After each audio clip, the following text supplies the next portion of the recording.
I can tell you why you failed at time management change and why I know that change still is possible for you, even if it's been years, decades, or even a lifetime of having bad time management.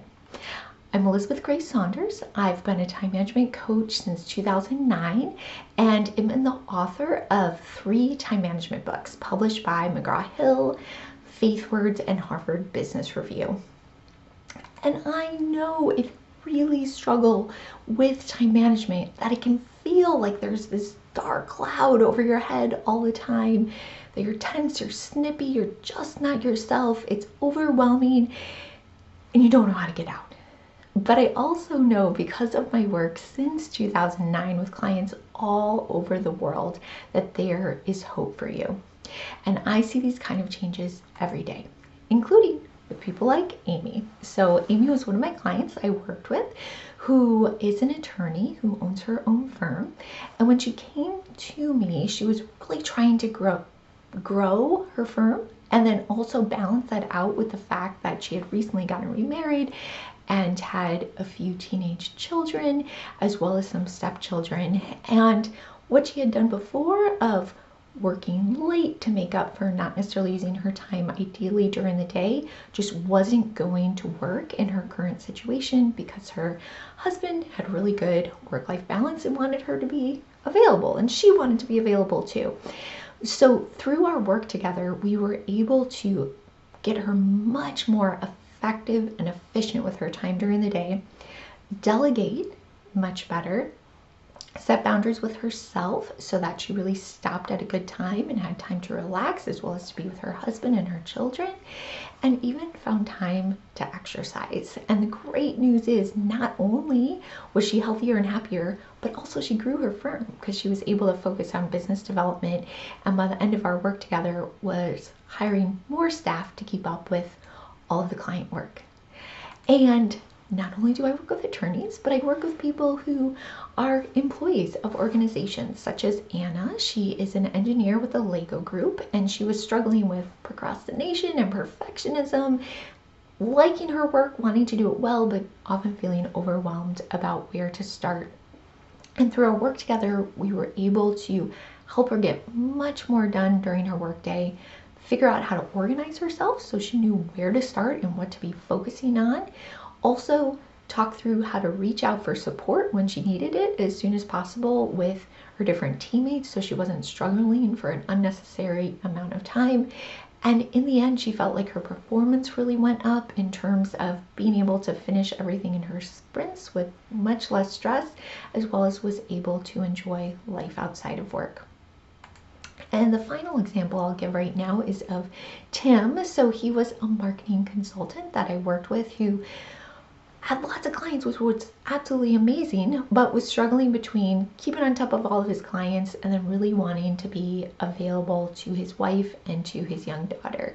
And he felt like work was always on his mind, and he was always multitasking when he was working, and he just felt like no matter what he did, he could never keep up on everything. And through our work together, he was able to set better boundaries with clients so he didn't feel like he was getting jerked around all the time between different things. We were able to really get focused time for him to get the work done that was most important, clarify what was some of the work that he shouldn't be doing or should be spending less time on, and again, work on some of his own boundaries in terms of when to just stop, relax, be present with his family, and really have the confidence that he had done everything that was most important. And I'm very happy to report that once again, he was able to grow his firm, have much less stress, but at the same time actually work less hours and be in a better place. And these examples are just a few of many, many, many, many, many, many people that I've helped over the years as I do this full time in my work.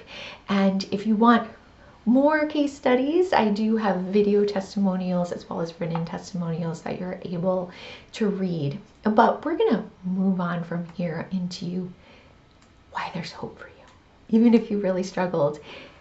And also to know what's been going wrong, because one of the worst feelings is to have tried and tried again and things not work and just not know what to do differently. And I know this is a really big deal to you because when you don't have your time in order, it can impact some pretty major areas of your life. When people come to me, they're often struggling at work. Sometimes other people have given them feedback that things need to change with their time management. At the most extreme end, it might be a performance improvement plan. Sometimes it's just some warning or feedback that, hey, this is an area of growth. Other times you might be doing really well at work. No one's giving you any negative feedback, but you're worried they might start to give you that feedback and you don't want to get it. Or you might be in a situation where you're doing great, no one has a problem with anything, but you just don't want to be working so much and it's taking way too much out of you. Other times this is really causing issues in your relationships with your husband or wife or other significant people, including your children, where you're just not present and available to them in the way you'd like to be. Or maybe you are there and you seem to be available, but you're just in a terrible mood all the time because you're stressed out. And then also, I know bad time management can really impact health in terms of not being able to sleep at night, waking up in the middle of the night feeling anxious, thinking you've forgotten something or worried you've forgotten something, sometimes high blood pressure, sometimes it's gaining weight, not exercising, or any number of health issues that can come up. All of these can be related to time management. They're a really big deal. They really matter. You have to address them. And again, it can be so frustrating when you have tried and things haven't worked. So I'm going to explain to you what are some of the most common ways people try to make these change, why it hasn't worked, and again, why I know there's hope for you, and I would be happy to help. So the first way in which people often try to improve their time management is DIY, which totally makes sense. Books, courses, videos, there's a lot of information out there. I myself have written 3 books, which are I'm very proud of and I know help a lot of people. But they don't necessarily help everyone, and they can't necessarily provide all the solutions. So I'm going to share with you a few ways in which these can sometimes fall short, not meaning you should never try, but if you have tried this and it hasn't worked for you, this is probably why. Number 1, when you're DIYing it with time management, you have a piecemeal approach. So you're like, okay, I'm going to do this thing to improve my email, and maybe this thing to improve my morning routine, and this thing to think about my meetings, but you don't really know how it all fits together. And so you oftentimes will end up not necessarily having all the pieces you need to be successful, and you won't even know you're missing them. It's like trying to put together a puzzle and you don't even have all the pieces of a puzzle in a box. Can you potentially improve by reading books or doing courses or that kind of thing? Absolutely. But is this something that is definitely an issue with that kind of approach? Absolutely. Because if you have major parts of the puzzle missing, you're never going to be successful with some of the changes you're trying to make. Another reason why people can fail when trying to DIY it with time management is that you can have blind spots and areas that you don't even realize that you need to work on in order to get the time management that you're wanting. And so you don't even seek out that information, or perhaps it comes across your path, but because you don't realize it's your issue, you don't pay attention to it. You just disregard it, even if it might be something that's absolutely critical for you developing your time management in a better way. So for example, maybe you really need to work on boundaries. Maybe it's not just planning. Maybe it's not just thinking about your schedule, it's boundaries. But if you don't realize that, and you don't realize which boundaries you need to work on and how you need to work on them, you're not even going to seek that out. And again, if it comes across your path, you'll disregard it and miss out on the transformation that you need and want to have. And then a third big reason that DIY might not have worked with you is honestly follow through. I mean, how many books have you bought but not read, or you started reading and then you stopped reading, or you did read but then you didn't implement? And the same with courses or videos. There absolutely can be times when you do devour information and you take from it what you need and you totally apply it. But if you really struggle with time management, it's very likely that's not necessarily the case, and that you aren't necessarily able to put this into practice because you are so overwhelmed with day-to-day life, and it's hard to even follow through on learning the information, let alone putting it into practice. So does this mean don't read books or don't take courses or anything like that? No. But if you have tried it this way and it's not working, this is probably why. There's still hope for you, but DIY just might not be the right avenue for your transformation. So what's another big area that people try to improve their time management? Another is AI assistance, and there are some amazing things that AI can do for us, including in our time management, such as there's tools that can take your calendar and take your tasks and fuse them together and help you plan, which is amazing. And there's so many different things that AI can speed up. So I am absolutely not saying that AI doesn't have a place in helping us with getting things done or time management. But if you've tried it and you still have not gotten the time management breakthrough that you want, this is probably why. So one of the reasons why is that you may be giving AI the wrong information. AI can take your calendar, it can fuse it with your tasks, but what if you have your schedule organized incorrectly? Or what if you give it tasks that aren't actually the priority? Or what if you're not aware of your chronotype or some other issue that you need to address and don't mention it? AI is just going to work with what you give it. And so because of that, you can get a quote unquote solution, but that doesn't actually provide what you need because you fed it the wrong information. And I would say it's similar to, let's say, like accounting or budgeting software. You can have software that can tell you what your budget is, but if you give it the wrong numbers in terms of your income and expense, you're not going to end up in the correct place. And it's definitely that budgeting software is not going to be a financial planner for you that can tell you like, oh, you need to use this different strategy to actually get where you want to be. Another reason why AI might not be able to help you with the transformation you're looking for is that it can be very smart, but not necessarily wise. And so what I mean by that is with how AI is and how it's learning things, and I'm sure it's even read some of my material, it can offer you suggestions for sure, but the suggestions may be bad ones. And one of the most dangerous types of advice is wrong advice that you think is right and you follow. And so I've even seen this happen with some of my clients where they've reached out to AI to ask them some questions about time management. And in one case, one of my clients did that in between our coaching sessions, and ChatGPT gave her just really bad advice in terms of how to manage an employee with her schedule in a way that would have blown up her focus time, and then also would have caused her to have much more hands-on direct management of someone in her firm than she should have had anyway. And so there was two huge misses. One was really evaluating what her relationship should be with this particular person, whether or not they should even be a direct report. And then the second big miss was putting meetings into her calendar or suggesting them in such a way that it would really destroy a lot of her productivity. So can AI models give you some advice? Yes, but is that advice necessarily going to be good and look at things holistically?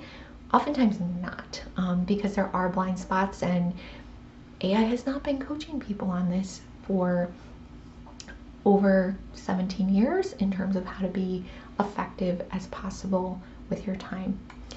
And then another reason that AI might not have helped you in the ways you needed it is, again, going back to motivation. So maybe it does suggest something that you could do that actually would be helpful, but unless there's a real person following up with you, if that change is hard or difficult or uncomfortable or takes time and you get busy or overwhelmed and move on to something else, it's very likely you're going to abandon it. And so just having a coach that you know is there for you, will work with you, show up for you, hold you accountable.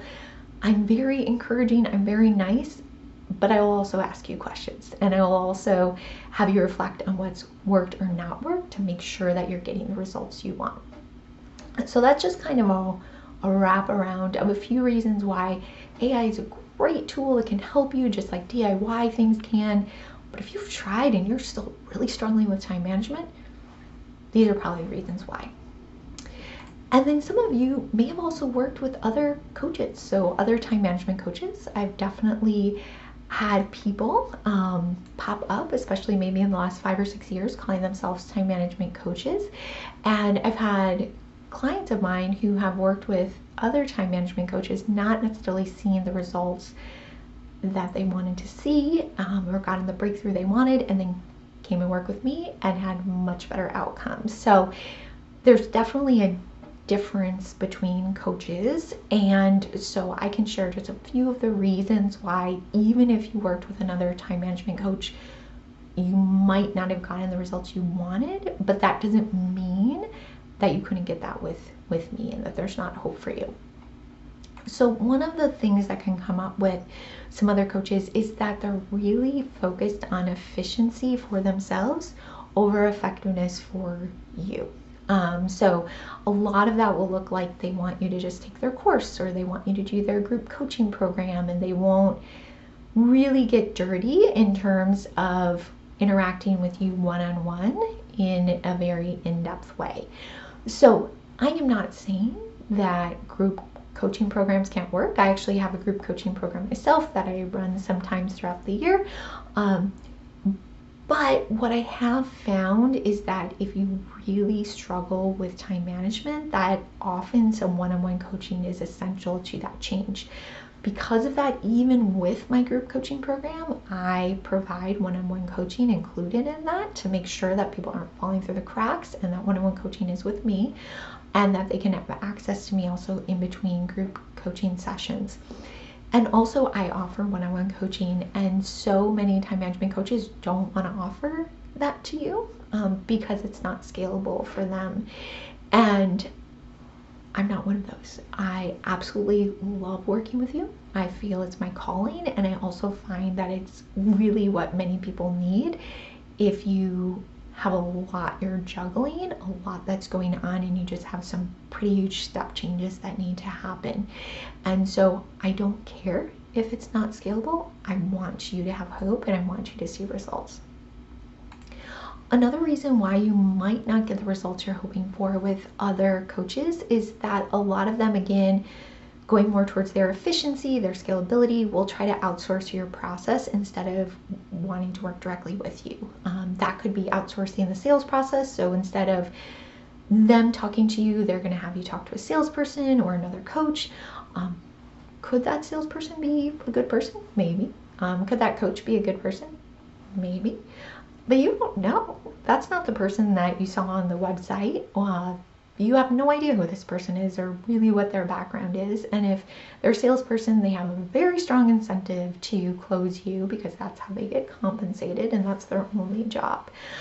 Versus for myself, I do all my sales calls. I do all of my conversations and coaching with people. And that's really important to me because I want to ascertain whether we're a good fit for each other, and also if time management coaching is what you need. Most of the time when people come to me, it is, but occasionally there's other things going on in people's lives where they need a different kind of coach or a different kind of solution. I would say most often that's a career coach if they're really struggling in their job and they describe everything to me and I really don't see that much opportunity for improvement. That's most likely the direction I'm going to point them in. Most of the time that's not true. I would say like 80-90% of the time I absolutely see how we can transform people's time. But there are times when I push people in that direction because I want to make sure I'm really the right person, I can serve them well. And it's just hard for someone that isn't the expert to do that for you. Also, if you're getting coached by someone who's not the main person, particularly if the main coach or the main face of the business hasn't even been doing this very long and they're getting someone less experienced than them, they just might not be that amazing of a coach. Maybe they are. Maybe they're absolutely great and can get you awesome results, but there's a lot to be said for experience. I've been doing this since 2009 and you can't scare me. I've probably seen almost any situation that there is, worked with people in all sorts of time management change, and it's just not something that you can quickly pick up on, and I don't believe that the kind of nuanced approach that I take is something that even you could easily train someone on, which is a big reason why I continue to do that work myself. And if you set up a call with me, you're always going to talk directly with me. And that dovetails into the final reason why you may not have gotten the results you wanted with other coaches. And that is, a lot of them, again, will try to do a very cookie cutter approach. Can it work? Yes. Is it going to be ideal for you? Probably not. So what this is going to look like is a very much like 5-step model, like do this step, do that step, then do the next one, and your life will be perfect. And the truth is, there is such a variety in terms of what people need and what situations they're in. So maybe I'm working with someone who's an executive, and we need to start out by doing a meeting audit and making sure that how they're organizing their meetings and how they're delegating and how they're interacting with their direct reports is all in order before we even move on to some of the other parts of time management. Or maybe I'm working with someone who's a grad student or a professor, and we really need to focus on getting structure to their schedule because it's really amorphous, and making sure they have time for research. Or maybe I'm working with someone that's in middle management and they're trying to delegate and make sure their direct reports are coordinated correctly, and then also set expectations with their boss or bosses who might not have realistic expectations, and we have to manage kind of that crunch in between. And so again, can you get some results with a cookie cutter approach? Does it make it easier for you to be outsourced to a different coach? Yes. But are you going to maximize your results? Probably not. What I've seen is that each situation is pretty unique. And the way I try to approach it with one-on-one coaching is that we're really going for the points of greatest impact to start, and then step by step, your step by step, not a cookie cutter step by step, addressing the different things you want and need to do to get the best results possible. So there you have it. If you have struggled with time management change, you feel like you failed at it, and don't understand why, and it feels kind of hopeless and frustrating, you're not alone. Lots of people are in that situation, and most likely you tried to DIY it, or used AI, or perhaps even tried another coach or course and it didn't quite work out. And the reason why is probably one of these reasons that I shared with you. And just because all of these things haven't worked doesn't mean that working with me won't work. I can help you overcome every single one of those challenges that I shared that can keep you from getting the results you want. And I'm committed to your success. I want to see you do amazing. And I know that this is essential. This is not just like, oh yeah, I guess I need to work on my time management. For many of you, this is a must do. You have to find an answer. And one of the worst feelings is when you just don't know what to do. And I can tell you, I know what to do, and I'd be happy to help you. So if you're in that situation, if you've already booked a call with me, amazing. I look forward to talking to you shortly. If you haven't, please do. I'm not scary, I promise. I'll just be looking to understand what's going on, what's the lay of the land, what you're trying to accomplish, what your challenges are, and again, seeing if we're a good fit. And if I think we are, we'll talk about that. And if I think we're not, we won't. And I'll also be happy to talk you through anything I see in terms of your key areas of breakthrough so that you have a sense of direction going forward. So again, I'm Elizabeth Grace Saunders. Thank you so much for taking the time to listen to this today. I hope it encouraged you that there is hope, and I look forward to talking to you soon.